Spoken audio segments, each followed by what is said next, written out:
it's painful to understand how much of what you're doing isn't productive. So I'll give you an example. So I've done this a couple of times with classrooms full of students. Usually when I'm lecturing about career development, say, okay, how much time do you waste? So then I get the class to vote. How many of you waste 10 hours a day? It's like 10% of the kids will put up their hands. And it's interesting because I don't define what constitutes waste. I just ask the question. So they're diagnosing themselves, right? I'm not saying you're wasting 10 hours a day. I'm just asking. It's like, given your own attitude, how much time are you wasting? 10 hours a day. It's like 10% of the people put up their hands.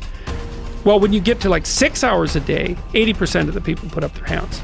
So then we do the arithmetic. It's like, because I like doing arithmetic with people. People hate arithmetic, but I like doing it. It's like, okay, 6 hours a day. It's 42 hours a week. So let's call that a work week, 40 hours a week. So that's a work week. Let's say, what's your time worth? You're a university student.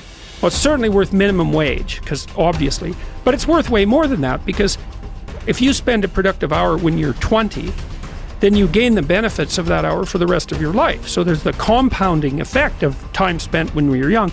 So I say, well, let's assume your time's worth $50 an hour, which I think is an underestimate, but whatever. Let's call it 50. We can call it 25, but we'll call it 50. If that's $2,000 a week you're wasting. It's $100,000 a year. It's like, how much better would your life be if you weren't wasting $100,000 a year? It's like, what is that over 40 years? $4 million. It's like, you're rich. You don't even know it. Quit wasting time. By your own definition. It's like people shake their heads, like, oh, I never thought about it that way. It's like, yeah, think about it that way. Don't waste your damn life. And then you think, well, why would people be resistant to that message? It's like, well, you really want to wake up and figure out that you're wasting half your life? And you know, when people do that kind of wasting, they actually hate it. You know, and I've had lots of people come to my clinical practice who were chronic procrastinators. You know, and so they're watching YouTube videos, say, but not ones that are good for them, although sometimes they will do that, but just browsing in that kind of mindless way that you do when you're not paying attention and you're trying to kill time. And people doing that, they feel bad, they get depressed, they feel anxious, they can't get away from it, they feel kind of quasi-addicted. That's what they're saying about social media now. It's a huge issue sure. with young kids. Absolutely, but there's this feeling of kind of internal rot and corruption that goes along with it. It's like, yeah, well, you're wasting your life. It's like, so it's painful. It's painful to recognize that. Then it's painful to think, oh my God, look how undisciplined I am. I don't know anything. I can't use a schedule. I can't stick to a calendar. I don't have any aims. I don't know anything about the world, right? And maybe there's a part of me that's bitter because I haven't got everything already, and I'd just like to say, to hell with it. That's the recognition of the Jungian shadow. It's like, that's what makes you vicious and untrustworthy. All of that. No one wants to look at that, and no bloody wonder. But hey, the alternative is worse.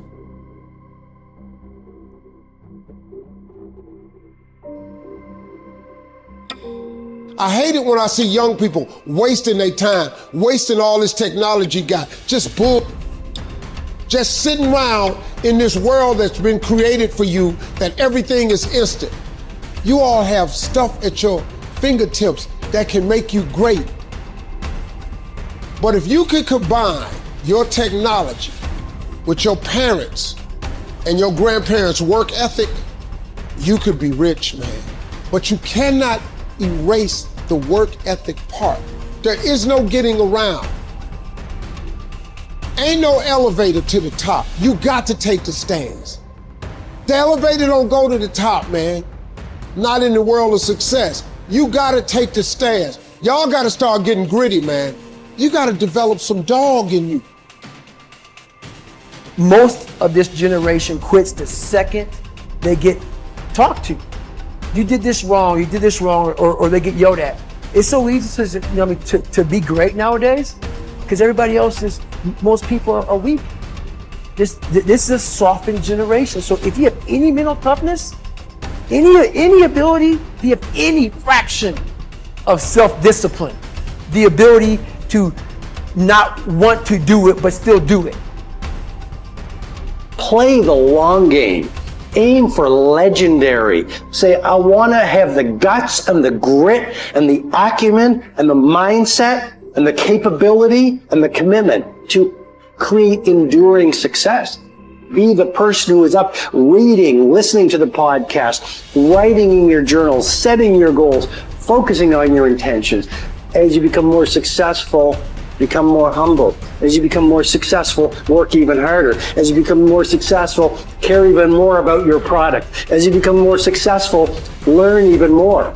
Dedication, hard work. Dedication, hard work. I'm a one-man army. The world can go against me. I'm still come on top. I need you to go harder than you've ever gone before. I need you to be more dedicated than you've ever been before. Life's one big fucking head game. You play with yourself. If you lose, it's because you allow life to get in your fucking head. It's you. You've got to make it your personal business to make it happen. And you've got to resolve within yourself that I'm the one. I'm the one to make this happen. I'm the one to become successful. I'm the one. I'm the one. No matter how bad it is or how bad it gets, I'm going to make it.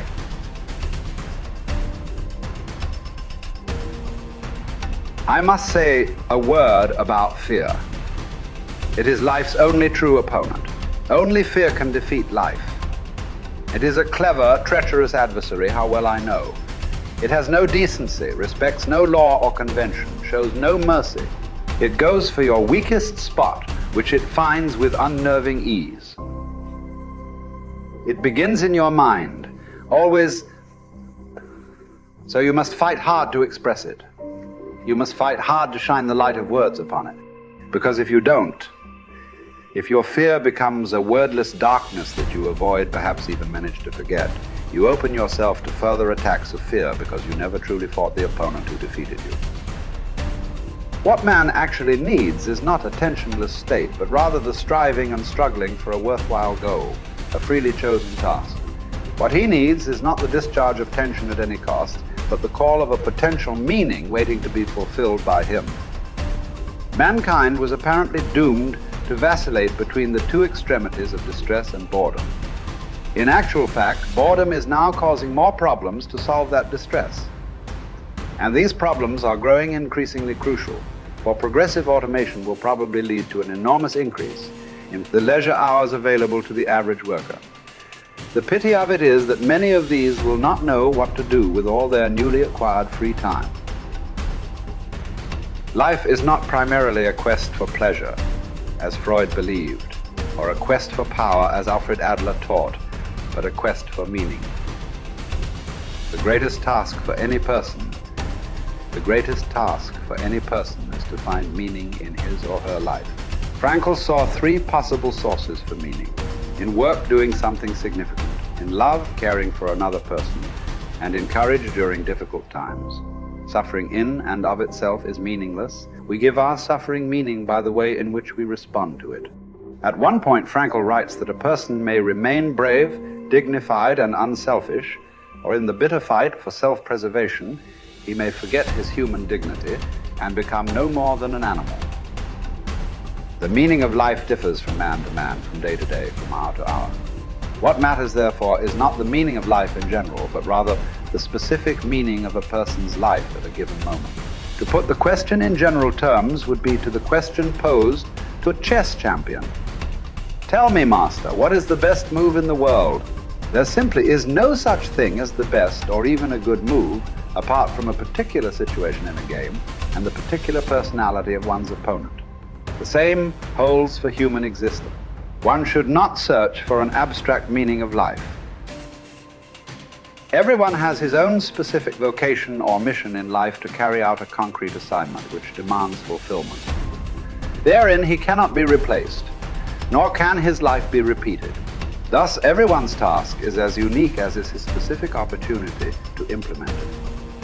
As each situation in life represents a challenge to man and presents a problem for him to solve, the question of the meaning of life may actually be reversed. Ultimately, man should not ask what the meaning of life is, but rather he must recognize that it is he who is asked. In a word, each man is questioned by life, and he can only answer to life by answering for his own life. To life, he can only respond by being responsible. The way in which a man accepts his fate and all the suffering it entails, the way in which he takes up his cross, gives him ample opportunity, even under the most difficult circumstances, to add a deeper meaning to his life, it may remain brave, dignified, and unselfish. Or in the bitter fight for self-preservation, he may forget his human dignity and become no more than an animal. Here lies the chance for a man either to make use of or forgo the opportunities of attaining the moral values that a difficult situation may afford him. And this decides whether he is worthy of his sufferings or not.